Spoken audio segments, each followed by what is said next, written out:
Cześć! Właśnie zaczynamy sezon jeżdżenia rowerem po ciemku. Jakich błędów nie popełniać, żeby było bezpiecznie? Tego dowiecie się z dzisiejszego filmu.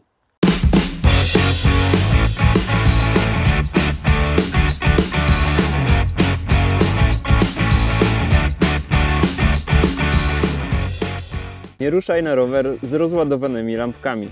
Jeżeli masz dynamo, to sprawdź koniecznie, czy działa.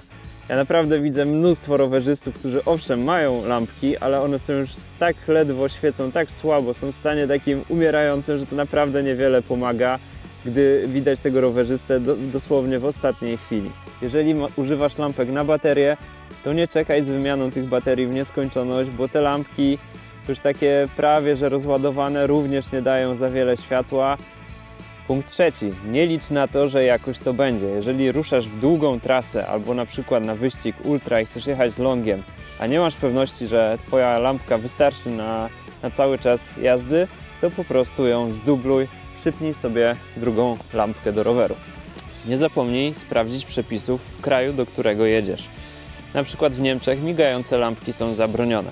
Ja w tym roku jechałem wyścig wokół Zalewu Szczecińskiego i gdy przejechałem przez granicę, po prostu przełączyłem lampki w słaby tryb stały i rzeczywiście większość rowerzystów, jakich mijałem, miała włączony tryb stały, nie mieli świateł migających.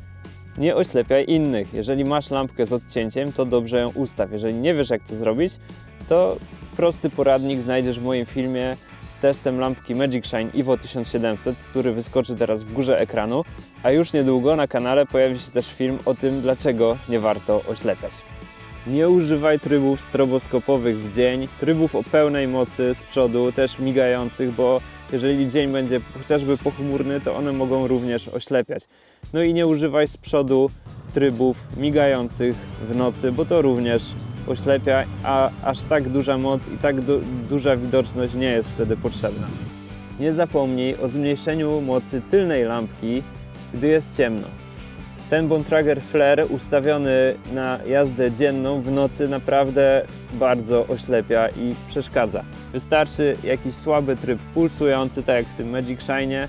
On w nocy, gdy jest ciemno, będzie naprawdę dobrze widoczny. Tak duża moc nie jest już potrzebna. Nie ustawiaj tylniej lampki poniżej linii opony, gdyż z daleka będzie zupełnie niewidoczna. Kłuj jej też w dół, gdyż takie światło będzie również bardzo kiepsko widoczne. Nie zapominaj o regulacji oświetlenia w nowym rowerze. I to dotyczy przede wszystkim rowerów z wbudowanym oświetleniem fabrycznie, takich jak rowery trekkingowe, miejskie, e-bajki. No to się zdarza niestety bardzo często, mam wrażenie, że 95% rowerów ma to oświetlenie źle ustawione. No dla mnie to jest jakaś paranoja. No to tak jakby wypuszczać rowery z siodełkami zamontowanymi tył naprzód. No nie po to oświetlenie ma odcięcie, żeby je fabrycznie źle ustawiać, bo może taki rower trafić do osoby, która niekoniecznie ma pojęcie jak to zrobić, nie zwróci na to uwagi i będzie po prostu z założenia jeździła i oślepiała.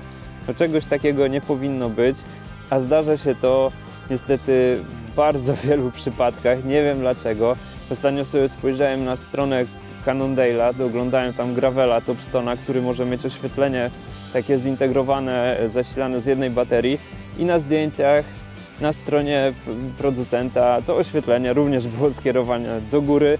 Tak samo chyba widziałem na jakichś zdjęciach reklamowych Magic Shine'a, tam była jakaś nowa lampka z odcięciem reklamowana i również było widać, że jest skierowana pod górę centralnie. Także no nie wiem, skąd to się bierze, ale trzeba w tych nowych rowerach uważać i samemu to oświetlenie korygować. Standardowo chciałbym Wam podziękować za wszystkie suby i za wszystkie lajki. To jest jedno kliknięcie, a bardzo duża pomoc dla rozwoju tego kanału. Dzięki bardzo.